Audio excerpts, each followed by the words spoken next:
ইসলামের পক্ষে থাকেন, ইনশাআল্লাহ ইসলামের বিজয় হবেই হবে। ইসলাম নামক যে জীবন ব্যবস্থা আছে, এই জীবন ব্যবস্থা ছাড়া পৃথিবীতে কোনো জীবন ব্যবস্থা টিকবে না। কথা বলেন ঠিক কিনা?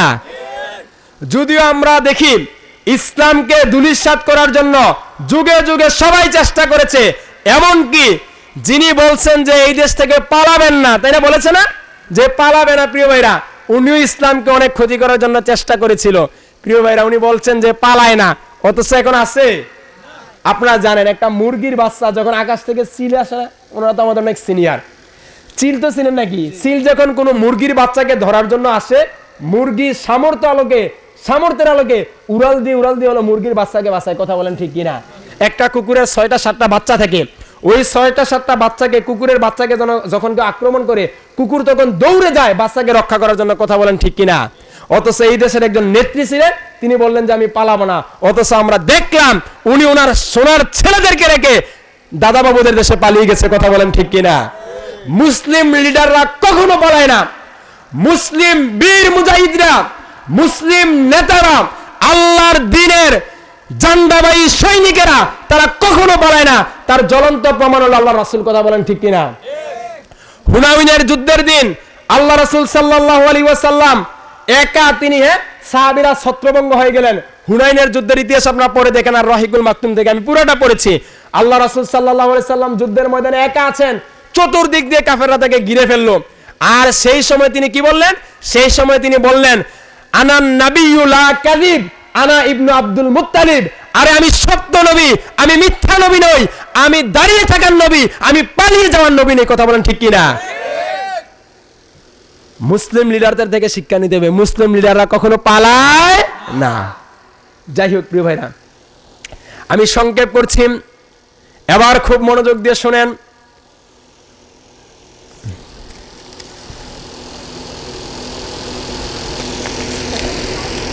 প্রিয় ভাইরা, তাহলে বলছিলাম যে লা ইলাহা ইল্লাল্লাহ মানে কি বলেন তো? এক নম্বরে আল্লাহ ছাড়া কোনো বিধান দেওয়ার মালিক নাই। আমরা লা ইলাহা ইল্লাল্লাহর দাবিগুলো বলছি, খুব মনোযোগ দিয়ে শুনেন। লা ইলাহা মানে হচ্ছে আল্লাহ ছাড়া কারো বিধান আমি মানি না। কারো বিধান মানা যাবে না। প্রিয় ভাইরা, আল্লাহ বিধান দিয়েছেন, আল্লাহ পাক রব্বুল আলামিন যে বিধানগুলো দিয়েছেন, এই বিধানগুলোকে জবাই করেছে দুই শ্রেণীর লোক। কয় শ্রেণীর লোক বলেন তো? যুগে যুগে আল্লাহর দেওয়া মনোনীত জীবন ব্যবস্থা ইসলামকে ক্ষতি করেছে দুই শ্রেণীর লোক। কয় শ্রেণীর লোক? আমার আলোচনা বুঝতেছেন আপনারা? ভালো লাগতেছে? জি প্রিয় ভাইরা, দুই শ্রেণীর লোক যুগে যুগে আল্লাহর মনোনীত জীবন ব্যবস্থায় কি করেছে বলেন তো? জবাই করেছে। এক হচ্ছে শাসক, আরেক হচ্ছে এক শ্রেণীর আলেম। কথা বলেন ঠিক কিনা? এটা আমার বানানো কথা নয়। আব্দুল্লাহ ইবনে মুবারক রাহিমাহুল্লাহ, ওনার বিখ্যাত একটা কিতাব আছে, কিতাবুল জিহাদ। বইয়ের নাম কি বলেন তো? কিতাবুল জিহাদ। ওই বইয়ের 27 পৃষ্ঠায় আব্দুল্লাহ ইবনে মুবারক রাহিমাহুল্লাহ তিনি বলছেন, ওয়াহাল বাদদালাদ দীনা ইল্লাল মুলুকুম ওয়া আহবারু সুইন ইলা রুহবানুহা। যুগে যুগে আল্লাহর দেওয়া মনোনীত জীবন ব্যবস্থাকে পরিবর্তন করেছে দুই শ্রেণীর লোক। এক হচ্ছে শাসক, আরেক হচ্ছে এক শ্রেণীর আলেম। কথা বলেন ঠিক কিনা? শাসকরা কি কি আল্লাহর বিধানকে পরিবর্তন করেছে দেখেন একটু। শাসকরা এক নম্বরে আল্লাহর যে বিধানকে পরিবর্তন করছে সেটা হলো আল্লাহর সার্বভৌমত্বের বিধানকে। কিসের বিধানকে বলেন তো? সার্বভৌমত্বের বিধানকে। প্রিয় দেখেন, বাংলাদেশের সংবিধান অনুচ্ছেদ 7 এর অনুচ্ছেদ 7-এর 1-এ বলা হয়েছে যে প্রজাতন্ত্রের সমস্ত ক্ষমতার মালিককে জনগণ। নাউজুবিল্লাহ বলবেন না? বাংলাদেশের সংবিধানে স্পষ্ট লেখা যে প্রজাতন্ত্রের সমস্ত ক্ষমতার মালিককে জনগণ। এটা বাংলাদেশের সংবিধানে লেখা। এই কথার মাধ্যমে তারা আল্লাহর যেই বিধান, আল্লাহ বলছেন সূরা মুলকে বলছেন, তাবারাকাল্লাযী বিয়াদিহিল মুলক ওয়া হুয়া আলা কুল্লি শাইইন কাদির। একমাত্র, শুধুমাত্র, কেবলমাত্র সমস্ত ক্ষমতা কার হাতে?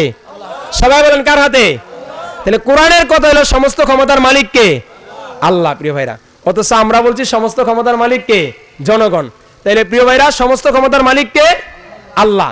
এক নম্বর বিষয়। দুই নম্বর বিষয় হলো প্রিয় ভাইরা, বাংলাদেশের সংবিধান আরেকটি দেখেন, অনুচ্ছেদ 7-এর 2 আরো স্পষ্ট করে বলা হয়েছে, জনগণের অভিপ্রায়ে পরম অভিভুক্তি রূপে এই সংবিধান প্রজাতন্ত্রের সর্বোচ্চ আইন।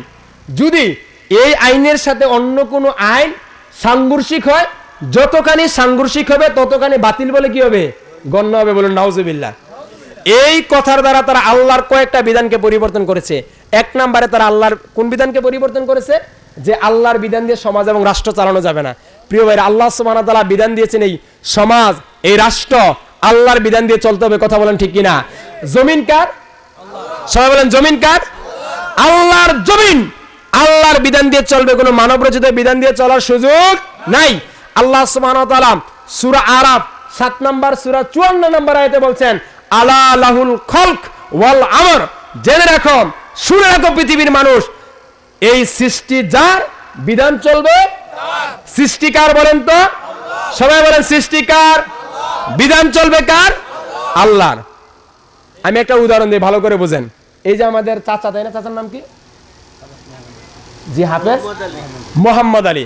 মনে করেন আমাদের হাফেজ মোহাম্মদ আলী চাচা, খুব মনোযোগ দিয়ে শোনেন উদাহরণটা, খুব ভালো করে শোনেন, এবং যারা শুনবেন তারাও মনোযোগ দিয়ে শুনবেন। এই আমাদের হাফেজ মোহাম্মদ আলী চাচা, উনি মনে করেন একটা ফ্যাক্টরির মালিক। কিসের মালিক? এই সবাই কথা বলেন, কিসের মালিক? ফ্যাক্টরির মালিক। ওনার ফ্যাক্টরিতে গিয়ে যদি আমি আগামীকাল বলি, হে ফ্যাক্টরির কর্মচারীরা, আজকে থেকে এই ফ্যাক্টরিতে আমি যা যা বলি তা শুনতে হবে। এই মেশিনটা এখানে কেন? মেশিনটা ওখানে রাখো। এই এখানে বালতিটা পড়ে আছে কেন? ওখানে সরাও। কেউ আমার কথা শুনবে? সবাই কথা বলেন, জুড়ে বলেন, কেউ আমার কথা শুনবে? আমার কথা ওনার ফ্যাক্টরিতে চলে না। কেন চলে না বলেন তো? এই তো বুঝে গেছেন কেন চলে না বলেন তো? কারণ আমি ওই ফ্যাক্টরির মালিক না। কারণ ওই ফ্যাক্টরির মালিক হচ্ছেন আমাদের মোহাম্মদ আলী কাকা। এজন্য মোহাম্মদ আলী কাকার ফ্যাক্টরিতে আমার কথা চলবে না। তাহলে কথা হলো, স্পষ্ট শুনে রাখো মুসলমানরা, যদি দুনিয়ার এই জীবনে একজনের ফ্যাক্টরিতে, একজনের কারখানায় আরেকজনের বিধান না চলে, আরেকজনের কথা না চলে, তাহলে দুনিয়া নামক ফ্যাক্টরির মালিক কে? আল্লাহর এই দুনিয়া নামক ফ্যাক্টরিতে কোন নেতা নেত্রীর বিধান চলবে না। সুজা কথা বলেন ঠিক কিনা? উদাহরণ ক্লিয়ার? জি। এবার প্রিয় ভাইরা, আল্লাহর এই বিধান চলার কথা ছিল, কিন্তু আল্লাহর বিধান নাই। আছে নাকি? আছে, আছে। আল্লাহ সুবহানাহু ওয়া তাআলা বিধান দিয়েছেন, এক নম্বরে খুব মনোযোগ দিয়ে শুনেন। এক নম্বর আল্লাহ সুবহানাহু ওয়া তাআলা বিধান দিলেন, চোরের হাত কাটতে হবে। কিসের হাত কাটতে হবে? চোরের হাত কাটতে হবে। আচ্ছা, এটা একটু পরে আসি। আল্লাহ সুবহানাহু ওয়া তাআলা পর্দার বিধান দিয়েছেন। কিসের বিধান দিয়েছেন? পর্দার। আল্লাহ সুবহানাহু ওয়া তাআলা সূরা আহজাবে বলছেন, ওয়াকারনা ফি বুয়ুতিকুন্না ওয়ালা তাবাররাজনা তাবাররুজাল জাহিলিয়াতিল উলা। সূরা আহজাবে আল্লাহ সুবহানাহু ওয়া তাআলা বলছেন। আরেকটু চলে যাই, সূরা আহজাবের 59 নম্বর আয়াত আল্লাহ সুবহানাহু ওয়া তাআলা বলছেন, ইয়া আইয়ুহান নবী কুল্লি আজওয়াজিকা ওয়া বানাতিকা ওয়া নিসাইল মুমিনিনা ইউদনিনা আলাইহিন্না মিন জালাবিবিহিন্না যালিকা আদনা আইয়ুরাফনা ফালা ইউযাইন। আল্লাহ সুবহানাহু ওয়া তাআলা বলছেন, হে রাসূল, আপনি আপনার কন্যাদেরকে, আপনার নারীদেরকে, হ্যাঁ, এবং মুমিন মেয়েদেরকে বলেন তারা যেন কি করে? জিলবাব পরিধান করে। ফলে তাদেরকে চিনা সহজ হবে এবং তাদেরকে কেউ ইপটিজিং করতে পারবে না, দর্শন করতে পারবে না। তাহলে দর্শন বন্ধ করতে হলে, ইপটিজিং বন্ধ করতে হলে আল্লাহ বিধান দিয়েছেন পর্দা করতে হবে। কথা বলেন ঠিক কিনা? অথচ আমাদের সমাজে কি পর্দার বিধান আছে? নাই। এই যে যিনি আমাদের দেশ থেকে পালিয়েছেন, উনি একটা কথা বলেছিলেন, যারা পর্দা করে তারা জীবন্ত টেন্ট। টেন্ট মানে কি? তাবু। টেন্ট মানে কি? মানে যারা পর্দা করে তাদেরকে কটাক্ষ করে তিনি বলেছিলেন, যারা পর্দা করে তারা কিসের মতো? তাবুর মতো। নাউজুবিল্লাহ বলবেন না? কিছুদিন আগে শিল্পকলা যে হলো, আমাদের নতুন শিল্পকলার একজন দায়িত্বশীল, উনি বললেন 2024 সালে এসে কেন মেয়েদেরকে পর্দা করতে হবে আধুনিক যুগে। নাউজুবিল্লাহ বলবেন না? আমাদের স্পষ্ট কথা হলো, আল্লাহ সুবহানাহু ওয়া তাআলা পর্দার বিধান দিয়েছেন। পর্দার বিধানকে লঙ্ঘন করার, পর্দার বিধানকে উপেক্ষা করার, পর্দার বিধানকে রদবদল করার ক্ষমতা কোন শিল্পকলার দায়িত্বশীলকে আল্লাহ সুবহানাহু ওয়া তাআলা দেন নাই। কথা বলেন ঠিক কিনা? আল্লাহ পর্দার বিধান দিয়েছেন, খুব ভালো করে বুঝেন। এই যে আমাদের সামনে এটা কি চলতেছে বলেন তো? সবাই কথা বলেন। আমি কিন্তু বাস্তবিক একটু বুঝাই অভ্যস্ত, ক্লাসের মতো কথা বলতেছি। ভালো লাগতেছে তো আপনাদের নাকি? জি। এই যে বৈদ্যুতিক একটা বাল্ব জ্বলতেছে, এই বৈদ্যুতিক বাল্ব কি এমনি এমনি জ্বলতেছে না পিছনে কিছু আছে? সবাই কথা বলেন, জুড়ে বলেন। পিছনে দুইটা তার আছে, একটার নাম হলো নেগেটিভ, আরেকটার নাম কি? সবাই কথা বলেন, নেগেটিভ এবং পজিটিভ। এখন এই বৈদ্যুতিক বাল্ব আবিষ্কার করেছেন আলবার্ট এডিসন। নাম কি? Albert Edison. আজ থেকে অনেক বছর আগে। এখন আধুনিক যুগে যদি কেউ এসে বলে যে আলবার্ট এডিসন এটা ভুল করেছেন, নেগেটিভ এবং পজিটিভ তার দুইটা কি দিয়ে পেছানো আছে বলেন তো? রাবার দিয়ে। কি দিয়ে? দুইটা তার রাবার দিয়ে পেঁচানো আছে। এখন যদি আধুনিক যুগে এসে কেউ বলে যে আলবার্ট এডিসন এটা ভুল করেছেন, আরে মিয়া, তারের পর্দা খোলো, হ্যাঁ পর্দা, তারের পর্দা কি করো, খুলে ফেলো, তারের রাবার খুলে দাও। তাহলে যদি তারের রাবার কেউ খুলে দেয়, তারের পর্দা যদি কেউ ফেলে দেয়, ওই দুইটা নেগেটিভ এবং পজিটিভ তার একসাথে হয়ে, যদি একসাথে হয়ে যায়, আর যদি কেউ সুইচ দেয়, এখানে কি আলো জ্বলবে না আগুন জ্বলবে?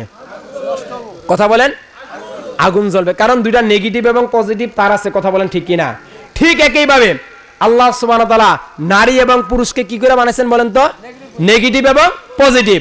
তো যদি আজকের এই যুগে এসে কেউ বলে যে আরে ভাই নারীর পর্দা ছাড়ো, পুরুষের পর্দা ছাড়ো, এই কথা বলে যদি নারী এবং পুরুষ দুইটা নেগেটিভ এবং পজিটিভকে একসাথে সমাজে একত্রে করে দেয়, ওই সমাজে আলোকিত মানুষ জন্মাবে না নোংরা জন্মাবে?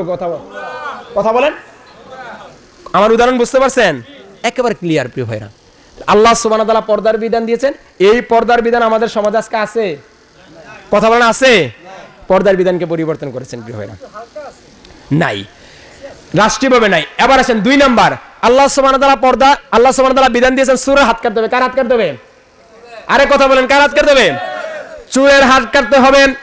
আল্লাহ সুবহানাহু ওয়া তাআলা বিধান দিয়েছেন চোরের হাত কাটতে হবে, কিন্তু আমাদের সমাজে চোরের হাত কাটার বিধান আছে? নাই। আল্লাহ সুবহানাহু ওয়া তাআলা কোরআনে বলছেন সূরা মায়েদার 38 নম্বর আয়াতে আল্লাহ সুবহানাহু ওয়া তাআলা বলছেন আস-সারিকু ওয়াস-সারিকাতু ফাক্তাউ আইদাহুমা, তোমাদের মধ্যে যদি কোনো পুরুষ এবং কোনো নারী চুরি করে, তাহলে কি করে দাও? সবাই কথা বলেন, কি করে দাও? হাত কেটে দাও। আল্লাহ বলছেন কেউ যদি চুরি করে তার হাত কেটে দাও। আমাদের এই সোনার বাংলাদেশে হাত কাটার বিধান আছে? নাই। এই যে প্রিয়, এই বিধানগুলো নাই, তাহলে আপনি আমি কি ইচ্ছা করলে এই বিধান প্রতিষ্ঠা করতে পারবো? এই বিধানগুলো রাষ্ট্র থেকে প্রতিষ্ঠা করতে হবে। কথা বলেন ঠিক কিনা?